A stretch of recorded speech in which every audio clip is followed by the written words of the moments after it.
Diesel എഞ്ചിൽ 22 kilometre മൈലേജും ചെറിയ മോഡിഫിക്കേഷനുകളുടെ കൂടുതൽ മൊഞ്ചാക്കിയിട്ടുള്ള ഒരു അടിപൊളി ഗ്രാൻഡായിട്ട് നമ്മുടെ അടുത്ത് നിന്ന് പുതിയ സ്റ്റോക്ക് കയറിയിട്ടുണ്ട്. അതും 2015 മോഡലിൽ നിൽക്കുന്ന മാഗ്ന എന്ന പേരിൽ സിംഗിൾ ഓണർഷിപ്പിൽ നിൽക്കുന്ന ഡീസൽ എഞ്ചിനിൽ നിൽക്കുന്ന വാഹനം. ഡീസൽ എഞ്ചിൻ ആയതുകൊണ്ട് തന്നെ 22 കിലോമീറ്റർ നമുക്ക് ഷുവർ മൈലേജ് പ്രതീക്ഷിക്കാവുന്ന ഒരു വാഹനം. കീഴിലൻ ആഫ്റ്റർ മാർക്കറ്റ് അലോയ്സ് ഒക്കെ ഇതിനകത്ത് ചെയ്തിട്ടുണ്ട്. ആ ഡോർ ബീഡിംഗ് ഒക്കെ ക്രോം ഫിറ്റിംഗ് വന്നിട്ടുണ്ട്. അതേപോലെ തന്നെ വെതർഷിപ്പും ക്രോം ഫിറ്റിംഗ് വന്നതോടുകൂടി വാഹനം സൈഡ് പ്രൊഫൈലിൽ നിന്ന് നോക്കാം വേറൊരു ലുക്കിലേക്ക് തന്നെ വാഹനം മാറിയിട്ടുണ്ട്. മാഗ്ന എന്ന പേരിൻ്റാണ് ബേസിക് വേണ്ട ഫീച്ചേഴ്സ് കാര്യങ്ങളെല്ലാം നിൽക്കുന്നു. 4 പവറിൻ്റെ AC പവർ സ്റ്റാരിംഗ് തുടങ്ങിയിട്ടുള്ള ബേസിക്കലി ഫീച്ചേഴ്സ് നിൽക്കുന്നു. മാത്രമല്ല ഡുവൽ ടോണിലേക്ക് വാഹനം കൺവേർട്ട് ചെയ്തിട്ടുണ്ട്. അടിപൊളി സീറ്റ് കവർ കാര്യങ്ങളെല്ലാം ഇൻറ്റീരിയർ ഭാഗത്തും വന്നിട്ടുണ്ട്. നല്ലൊരു അടിപൊളി ഹാച്ച് ബാക്ക് സെഗ്മെൻറ്റിൽ അത്യാവശ്യം നല്ല മൈലേജ് പ്രതീക്ഷിക്കാവുന്ന ഈ ഒരു വാഹനം നിങ്ങൾക്ക് സ്വന്തമാക്കാം 3,30,000 രൂപയ്ക്ക്.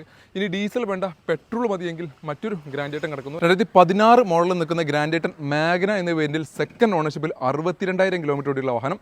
1.2 കാപ്പ എഞ്ചിൻ വരുന്ന വാഹനം കൂടിയാണിത്. കാപ്പ എഞ്ചിൻ ആയതുകൊണ്ട് തന്നെ 15 റേഞ്ചിൽ നമുക്ക് പെട്രോൾ മൈലേജ് പ്രതീക്ഷിക്കാവുന്ന മെയിൻ്റനൻസ് കാര്യങ്ങളെല്ലാം വളരെ കുറഞ്ഞിട്ടുള്ള ഒരു വാഹനം കൂടിയാണിത്. വൈറ്റ് കളർ എക്സ്റ്റീരിയർ ഭാഗങ്ങളൊന്നും പരിക്കോ ഡാമേജോ കാര്യങ്ങൾ ഒന്നും വന്നിട്ടില്ല. ബേസിക് വേണ്ട ഫീച്ചേഴ്സാണ് മാഗ്ന എന്ന വേരിയന്റിനകത്ത് ഇതിനകത്ത് കമ്പനി ഇൻബിൽഡ് ആയിട്ട് കൊടുത്തിട്ടുള്ളത്. 4 പവറിൻ്റെ AC പവർ സ്റ്റാരിംഗ്, നേരത്തെ കാണിച്ച മാഗ്നയുടെ പോലെ അലോയ് വീൽസും തുടങ്ങിയിട്ടുള്ള എക്സ്ട്രാ ആക്സറീസ് ഒന്നും ഈ ഒരു വാഹനത്തിനകത്ത് വന്നിട്ടില്ല. അപ്പോൾ താരതമ്യേന മെയിൻ്റനൻസ് കാര്യങ്ങളെല്ലാം കുറഞ്ഞിട്ടില്ല. അത്യാവശ്യം മൈലേജ് ഒന്നും വേണ്ട, നോർമൽ മൈലേജ് മതി. മെയിൻ്റനൻസ് വളരെ കുറഞ്ഞിട്ടുള്ള വാഹനങ്ങൾ അന്വേഷിച്ച് നടക്കുന്നവർക്ക് ഏറ്റവും സ്യൂട്ടബിൾ ആയിട്ടുള്ള വാഹനമാണ് പെട്രോൾ എഞ്ചിനിൽ നിൽക്കുന്ന ഗ്രാൻഡേറ്റൻ. വാഹനത്തിൻ്റെ വില വരുന്നത് 3,25,000 രൂപ. അപ്പോൾ ഡീസൽ എഞ്ചിനിൽ വരുന്ന ഒരു ഹൈറ്റൺ മാഗ്ന വേരിയൻ്റ് വാഹനവും പെട്രോൾ എഞ്ചിനിൽ നിൽക്കുന്ന ഒരു വാഹനവും നമ്മുടെ സ്റ്റോക്ക് അവൈലബിൾ. രണ്ട് വാഹനത്തിൻ്റെ കൂടുതൽ ഡീറ്റെയിൽസ് കാര്യങ്ങൾ എന്തെങ്കിലും നിങ്ങൾക്ക് ആവശ്യമുണ്ടെങ്കിൽ ഞങ്ങളെ കോൺടാക്ട് ചെയ്യാൻ നമ്പർ താഴെ കൊടുക്കുന്നുണ്ട്. ഇതുപോലത്തെ വാഹന വിശേഷങ്ങൾക്ക് റെഗുലർ ആയിട്ട് നിങ്ങൾക്ക് കിട്ടണമെന്നുണ്ടെങ്കിൽ ഞങ്ങളുടെ പേജ് ഫോളോ ചെയ്യാൻ മറക്കല്ലേ.